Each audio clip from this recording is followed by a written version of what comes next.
the Unfiltered Human on the Fringe episode 52 Envy Economies, Status, and Social Media Comparison Loops. Welcome back to the Unfiltered Human on the Fringe.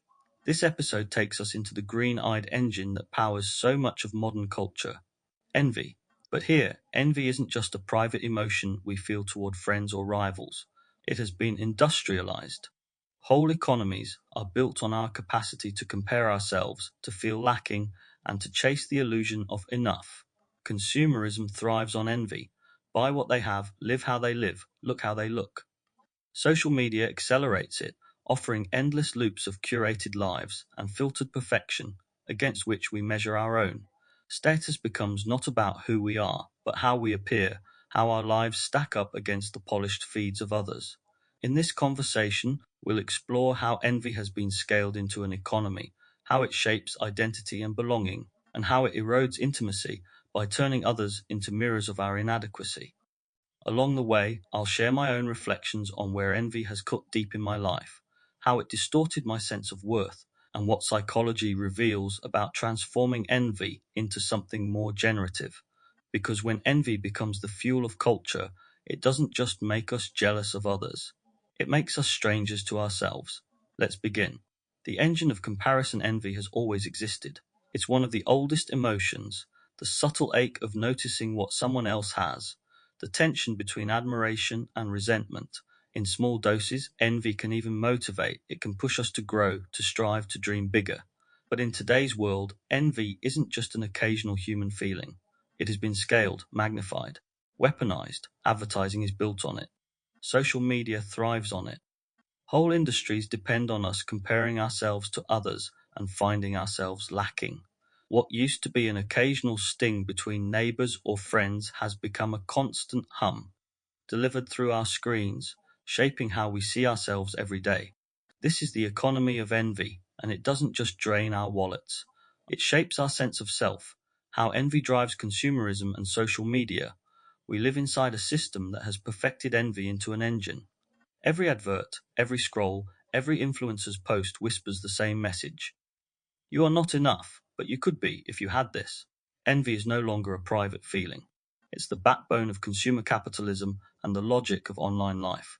It fuels the market by keeping us restless, comparing, and craving.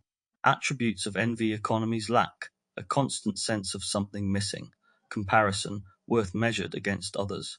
Restlessness, the cycle never resolves. There's always more. Mimicry, buying, posting, living to match others. Alienation, distance from self and authentic desire. Themes, desire turned into lack advertising's tactic, show you what you don't have, then sell the illusion of wholeness. Social media as comparison machine, curated feeds of perfection designed to keep us scrolling. Status economies, the subtle hierarchies of who looks better, lives larger, or has more. The loop of restlessness, envy never satisfies, it multiplies. Personal reflection, I can remember vividly the pull of envy in my own life. Sometimes it was simple, seeing friends with better jobs, nicer cars, or holidays I couldn't afford. Other times it was quieter, scrolling through social media and being struck by the ease and polish of other people's lives. Even when I wasn't directly jealous, there was this background hum of comparison, a tightening in the chest, a sense that I was somehow behind, not quite measuring up. And in those moments, envy pushed me to spend money I didn't really have, or to chase achievements that, if I'm honest, I didn't even want. Looking back, I see how envy didn't just make me want what others had, it pulled me further from myself. Instead of asking what I genuinely wanted or needed, I was living inside someone else's script, shaped by ads, images, and curated feeds. Psychological insight, social comparison, and the logic of lack. Psychologist Leon Festinger argued in the 1950s that humans are wired for social comparison. We don't just want survival, we want to know how we rank. In small communities, this helped keep balance. But in a globalized, digitized culture, the scale is overwhelming. Studies now show that social media amplifies upward comparison, looking at people who seem better off, which correlates strongly with anxiety, depression, and low self-esteem. Algorithms know this. They prioritize content that stirs envy because envy keeps us engaged, scrolling for more. For me, this explains why I sometimes felt heavier after long stretches online. It wasn't that I was just catching up on friends' lives. I was caught in a loop of measurement, being measured and measuring myself, in a system that profits from dissatisfaction, embodiment prompt or practice. This week, notice one moment when envy rises, maybe on social media, in conversation, or at work. Pause and ask, what is this envy really showing me about myself? Is it pointing to something I truly need or something I've been told I should want? Write down the difference. Integration moment envy economies thrive in the background precisely because we rarely name them. Once we see the loop, though, it loses some of its grip. Envy no longer defines us, it becomes a signal pointing to deeper needs. Seed to plant this week: when envy appears, don't suppress it. Instead, treat it as a mirror. Ask, what does this reveal about my own longing? Envy through history and culture envy may feel like a private, almost shameful emotion, but societies have always recognized its force. Ancient myths warned of envy's destructive power. Religious traditions often listed it among the deadliest sins. And yet, cultures also learned to channel envy through ritual, law, or symbolic expression so it didn't tear communities apart. What changes in modernity is not that envy exists, but that it is industrialized. Where once envy was seen as something to restrain or redirect, it is now cultivated, even celebrated, because it fuels economies of desire. To understand our current predicament, we need to look at envy not just as a personal feeling, but as cultural currency. From deadly sin to market strategy, in the past, envy was seen as dangerous, even corrosive. Today, it has been reframed as aspiration. Advertisers tell us, don't resent what others have, buy your way into their status. Social media reframes envy as motivation: follow, imitate, and maybe you'll get there too. The paradox is that envy hasn't lost its sting. It still burns, but now it burns in the service of markets. Attributes of cultural envy: mythic warning, envy as chaos, jealousy among gods and mortals. Religious sin, envy condemned as destructive to soul and society. Status symbol, wealth and beauty as objects of admiration and resentment. Industrial engine, envy cultivated for profit in modern consumerism. Cultural fragmentation, shared meaning replaced by competitive comparison. Themes: envy across time, myth, and religion. In Greek myth, here as envy provokes vengeance. In Christianity, envy is listed among the seven deadly sins. Both warn of envy's power to corrode love and community. Feudal and aristocratic societies, envy was directed upward, but carefully contained. Sumptuary laws restricted what commoners could wear, an attempt to keep envy from destabilizing hierarchy. Industrial capitalism, envy shifted into advertising. Thorstein Veblen coined the phrase conspicuous consumption, 1899, showing how we buy not just for need, but for display, to provoke envy in others. The digital era, envy is now instant and global. A single scroll can confront us with hundreds of people who seem better, richer, or happier. The scale is unprecedented. Personal reflection. When I think back, envy didn't always feel like an active, bitter force in my life. Sometimes it was subtle, even hidden. I might see someone with a lifestyle that looked effortless, or a level of financial stability I longed for, and instead of naming it envy, I call it motivation. But beneath that, there was often a sting, the quiet ache that I wasn't there yet, that I was behind, that somehow I'd failed. And sometimes it pushed me into restless striving, long hours of work, chasing material symbols that I thought would prove my worth. Other times it just left me numb, scrolling, comparing, and shrinking inside myself. Looking back, I see how those moments weren't just about me. They were echoes of culture itself, a system that rewards envy, disguises it as aspiration, and then sells us the cure in the form of products, lifestyles, or curated images. Psychological insight, mimetic desire, and social contagion philosopher René Girard argued that our desires are mimetic. We want what others want, not because it's inherently valuable, but because it's modeled to us. This creates endless cycles of envy, rivalry, and imitation. Modern psychology echoes this. Social learning theory shows how we internalize not only behaviors, but values through observation. Envy becomes contagious. One person's display of wealth or beauty becomes another person's insecurity. Contemporary studies on social media confirm it. Researchers have found that envy spirals on platforms like Instagram are linked to reduced life satisfaction and increased depressive symptoms. The more we scroll, the more we compare. The more we compare, the more inadequate we feel. For me, Girard's theory resonates deeply. I can trace times when my own desires weren't mine at all, they were borrowed. What I thought I longed for was often just something I'd seen someone else display. Naming that has been uncomfortable, but also freeing, because when I see envy as mimetic, I can begin to step back and ask, what do I truly want, apart from the loop? Embodiment, prompt, or practice. Think of one thing you've wanted recently, an object, an experience, or even a lifestyle. Pause and ask yourself, did this desire emerge from me or from comparison? Who or what modeled it to me? If I strip away envy, do I still want it? Write down what remains when the borrowed desire falls away. Integration moment envy has always been with us. But in modern culture, it's not something to resist, it's something cultivated.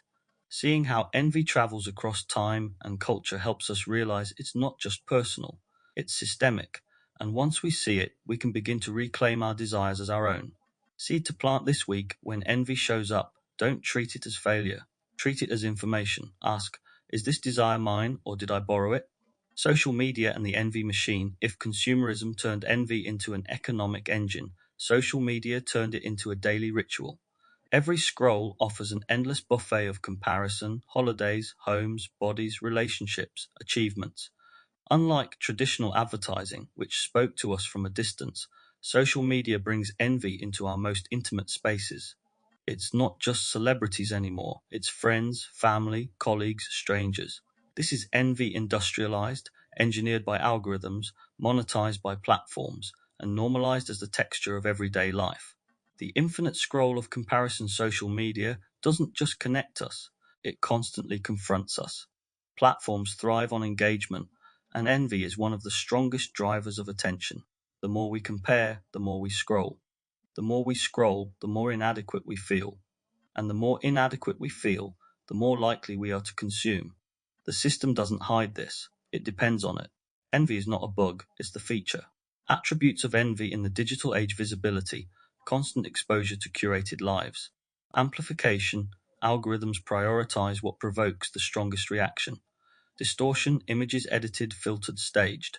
Contagion, comparison spreads quickly across networks. Isolation, connection undermined by resentment and inadequacy. Themes: the social media economy of envy, the highlight reel effect. Studies show that people post idealized versions of their lives. Viewers compare their messy behind the scenes to others' polished front stage. The result: chronic envy. Influencer culture, desirability itself becomes a commodity. Followers are sold not only products but lifestyles, aspirational loops designed to provoke both admiration and inadequacy. Algorithmic amplification. Platforms reward content that generates strong emotions.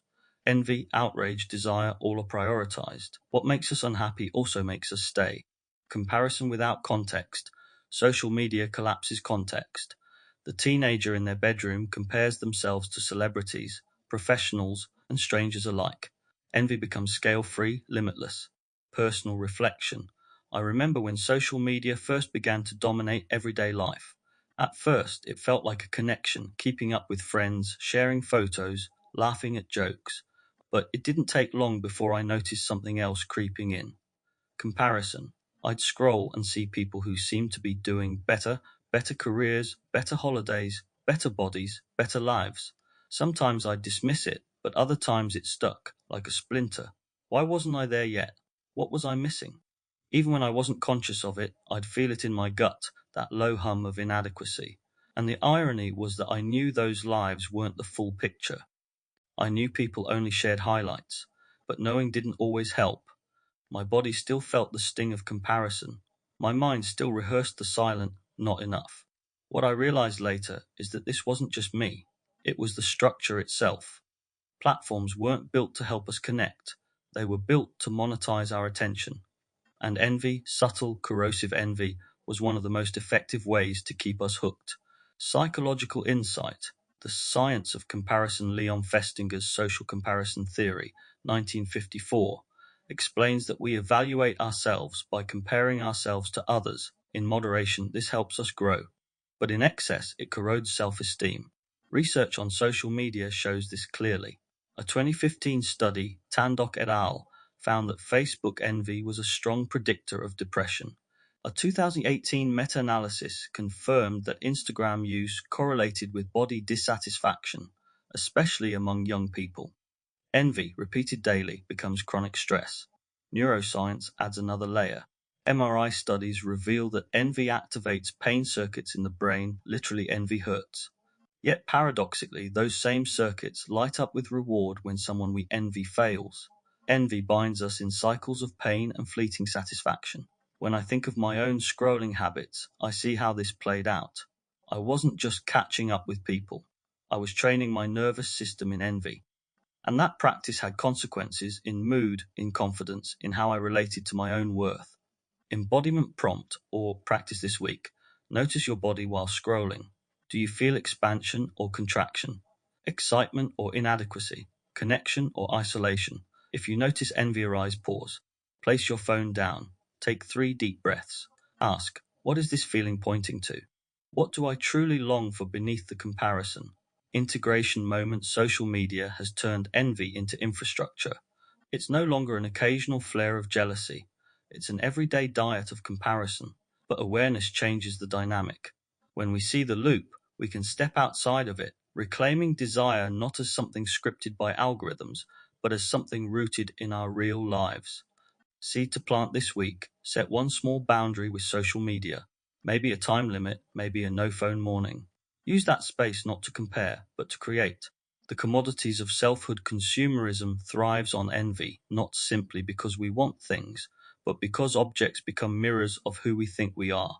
The phone in your pocket, the car you drive, the brand stitched across your chest, each carries silent social meaning. These are no longer just tools or conveniences. They are signals coded into status hierarchies, constantly reminding us of our place. When objects become mirrors, when we live in an economy of envy, desire shifts from use to symbol. We don't buy for function. We buy for reflection, hoping the object will return to us a better image of ourselves. Attributes of envy-driven consumption symbolism. Objects stand in for status, belonging, or self-worth. Acceleration, constant updates and upgrades keep the hunger alive. Comparison, value measured by what others own, not what we need. Erosion, identity tethered to possessions, leaving the self fragile. Emptiness, satisfaction fades quickly, replaced by the next craving. Themes, envy as an engine of consumerism, planned obsolescence. Industries thrive on making products that quickly feel outdated. The cycle isn't about function, but about fueling comparison and envy. Status as economy, sociologists note that envy sustains whole markets, from luxury fashion to smartphones. We don't just buy to use, we buy to signal to display. The annual upgrade tech industries, especially mobile phones, are masters of this. Each release promises transformation, but delivers only marginal differences. The cycle is psychological, not practical. Insecurity is market fuel. Advertising whispers not only look what you could have, but look what you're missing. It sells by inflaming envy. Personal reflection, I saw envy and consumerism collide in my own life in ways that only make sense looking back. In 1999, mobile phones suddenly became affordable. The uptake was rapid, unlike anything I'd seen before. I got one just before my first long-term relationship.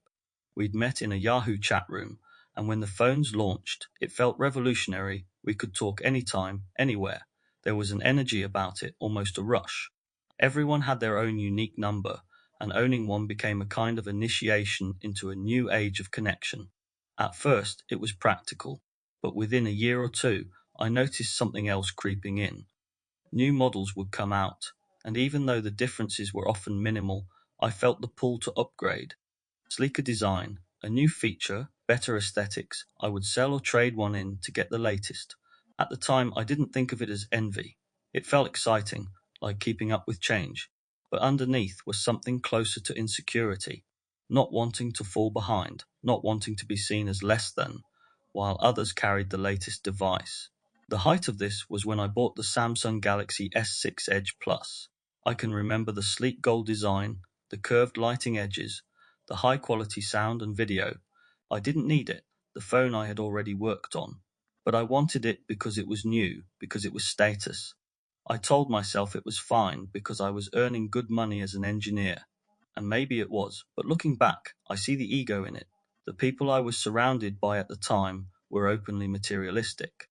Conversations often revolved around salaries, houses, and cars. I'd join in, sometimes feeling a twinge of jealousy, wishing I earned more or had more. It was subtle but corrosive. I realized later that much of it wasn't about the objects at all. It was about insecurity. We weren't comparing what we had, we were comparing who we thought we were. Over time, my relationship with technology shifted.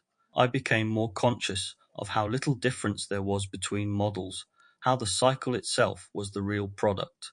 As an engineer, I could see through the designs, recognizing that most tasks didn't require the latest innovations. I started buying older models, saving money, and dropping the compulsion to keep up.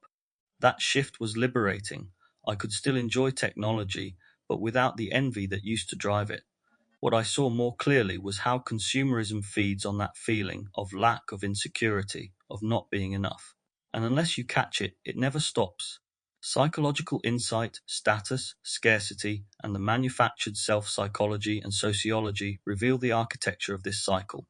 Thorstein Veblen, writing in the late 19th century, described conspicuous consumption, the idea that people buy not for use, but to display wealth or status.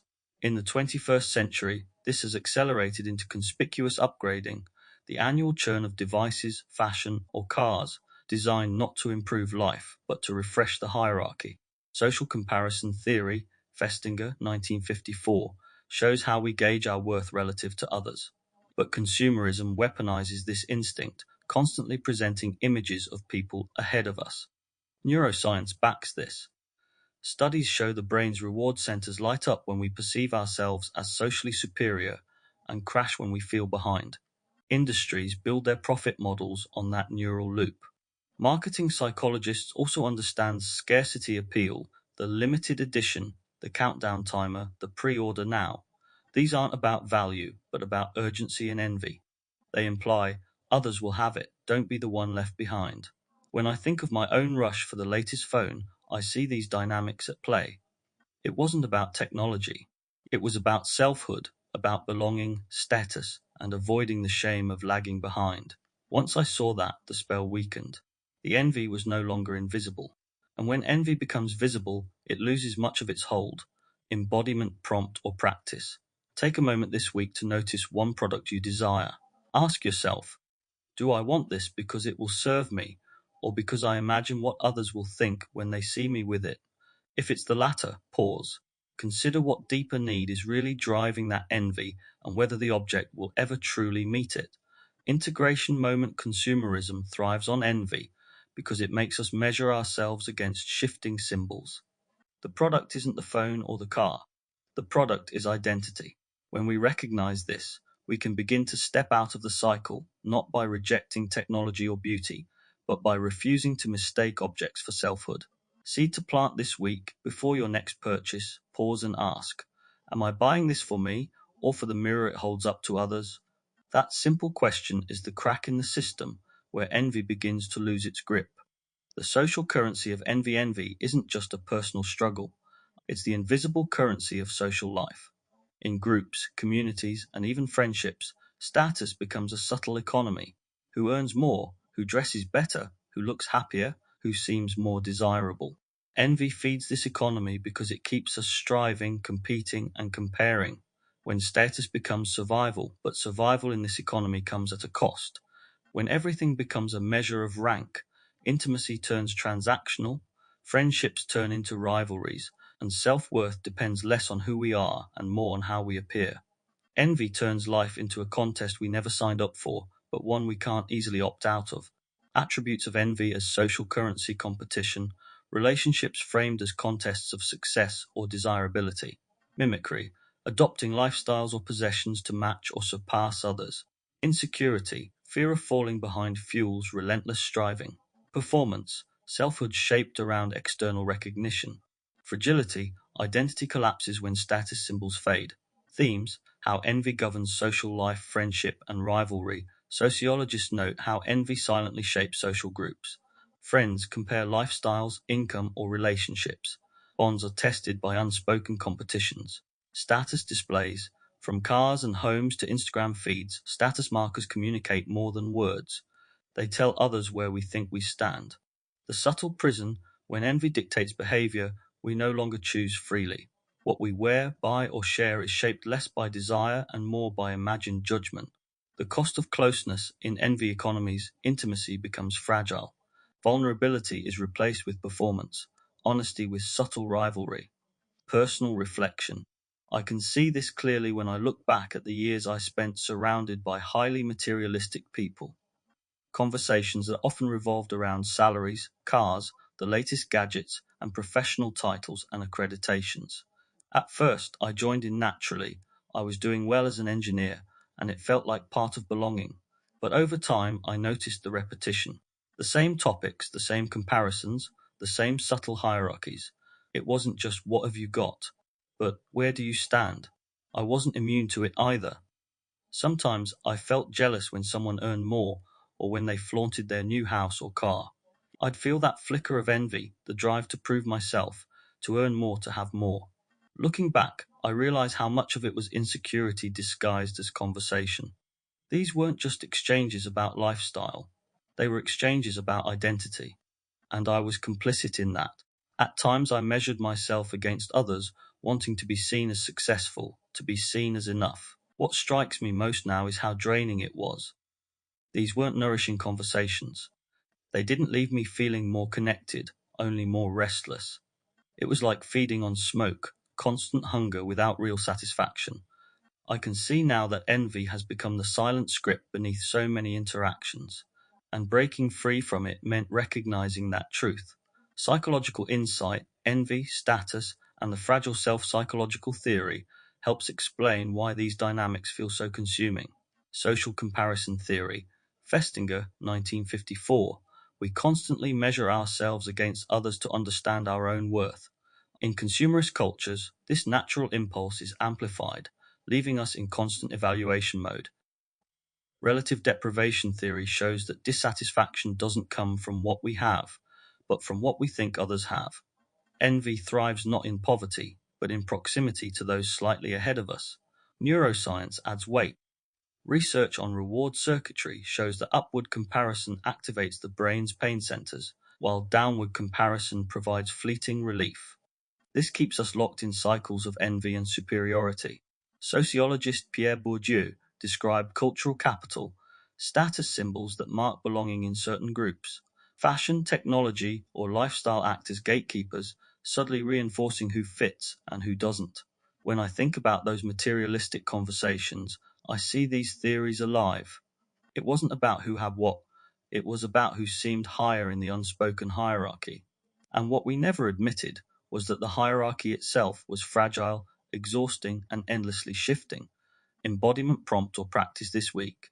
Notice when you feel envy in social situations, a friend's achievement, someone's new purchase, a photo online. Am I inspired by this person or threatened? What does their success make me feel about myself? Is my reaction about them or about my own insecurity? Write down one situation where envy arose and then reframe it. What if their gain wasn't my loss? Integration moment. Envy economies thrive by turning relationships into subtle contests. But when we name envy, its grip loosens. What once felt like silent comparison can instead become self-awareness. The challenge isn't to erase envy, it will always arise, but to refuse to let it define our self-worth or our connections. Seed to plant next time envy arises. Instead of fueling it, try gratitude. Name one thing in your life that brings real nourishment. Let that reminder anchor you in what's yours, not in what belongs to someone else. Envy as an engine of the system. Envy isn't just a passing emotion. In modern culture, it has been industrialized. Entire industries depend on us feeling that we're not enough. Advertising thrives on it. Social media algorithms are built to amplify it. Consumerism itself needs envy to keep us buying, upgrading, scrolling.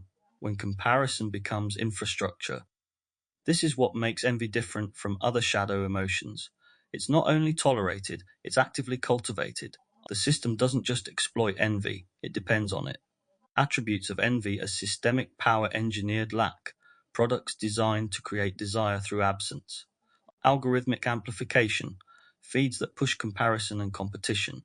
Escalation, status symbols constantly refreshed to stay desirable. Exclusion, the system thrives on making some in and others out. Profit envy monetized at every turn. Themes, the industrialization of envy advertising and manufactured desire marketing doesn't just show products, it scripts inadequacy. Every advert whispers, "You're missing something, and this will fix it." The cycle ensures envy never resolves because the next upgrade is always waiting. Social media algorithms. Platforms reward posts that trigger envy, luxury lifestyles, curated bodies, holiday perfection. Why? Because envy fuels engagement. We scroll not just to connect, but to compare, keeping attention locked to the feed. Planned obsolescence. Tech industries roll out yearly innovations that often change aesthetics more than substance. But envy ensures people still rush to upgrade. The old model isn't broken, but it is suddenly outdated. The economy of influencers thrive on envy, building followings by curating a life others long for. The line between aspiration and alienation blurs, leaving millions watching, but fewer genuinely connecting. Personal reflection. When I look back at the way I cycled through phones in the 2000s, I can see how directly I was caught in this loop. Each new model promised something exciting, sleeker design, new features, better performance. The Galaxy S6 Edge Plus stands out in my memory. It was beautiful, slick gold with edge lighting that caught the eye. At the time, it felt like more than a device. It felt like status. But after the buzz faded, I noticed the pattern. The upgrades weren't really about function, they were about image, and the culture around me reflected that. People in my circle compared salaries, cars, houses, gadgets. Success wasn't just lived, it was displayed. And underneath, there was always envy, mine included. It took me years to break that loop. I began buying older models, resisting the churn, and realizing that my phone wasn't my identity. But even now, I see how powerful the system is. It thrives on our insecurities, our desire to belong, our fear of being left behind. And unless we name it, envy just keeps feeding it. Psychological insight. Envy, as manufactured hunger social psychology, has long shown that comparison is innate. But modern systems weaponize it. Festinger's social comparison theory explains that people evaluate themselves relative to others when objective standards are absent. Social media intensifies this by flooding us with curated comparisons 24/7. Thorstein Veblen's theory of conspicuous consumption, 1899, described how people, not only for utility, but for display, to signal status. This isn't accidental. It's the foundation of consumer culture. Neuroscience of social media use shows that upward comparisons on platforms increase envy and decrease well-being. Appel et al. 2016. Algorithms are designed to amplify this because negative emotions, especially envy, drive engagement more than contentment. Baudrillard's simulacra argued that in late capitalism, signs and images become more real than reality. We don't consume the phone for function, we consume its image, its status symbol meaning. For me, these insights make sense of the years I spent chasing upgrades or comparing salaries. What felt like personal desire was actually systemic. The hunger was manufactured. The envy wasn't accidental, it was engineered. Embodiment prompt or practice this week. Pause before your next purchase or upgrade. Ask yourself, do I want this because it adds value to my life, or because it adds value to how I'm seen? Notice the difference in your body's response when you imagine keeping what you already have. Write down whether envy or authenticity is driving the choice. Integration moment. The commodification of envy reveals the deeper truth.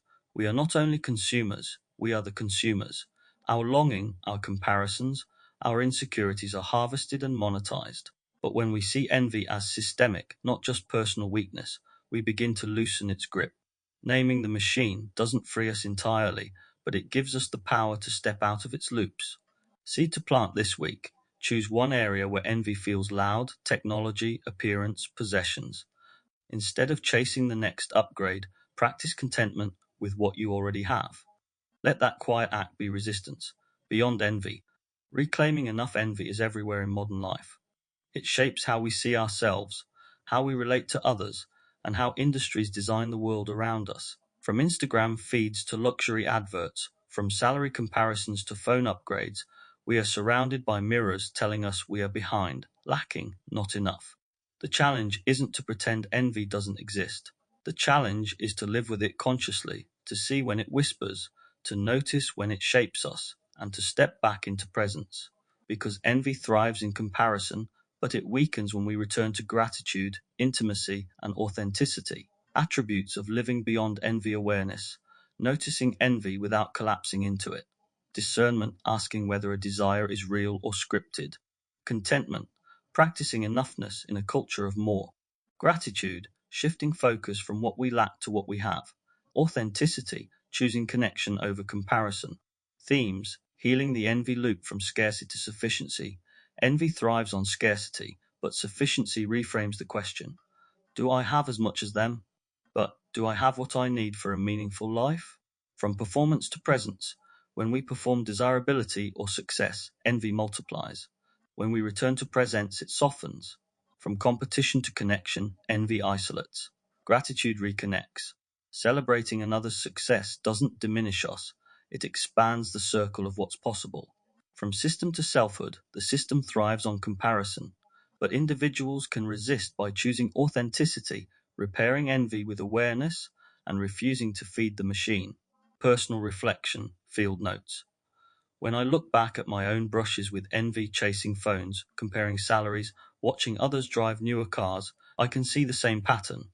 Beneath it all, there was insecurity, a quiet fear that I wasn't enough. What changed wasn't the system. The adverts still flash, the algorithms still push, the comparisons still exist.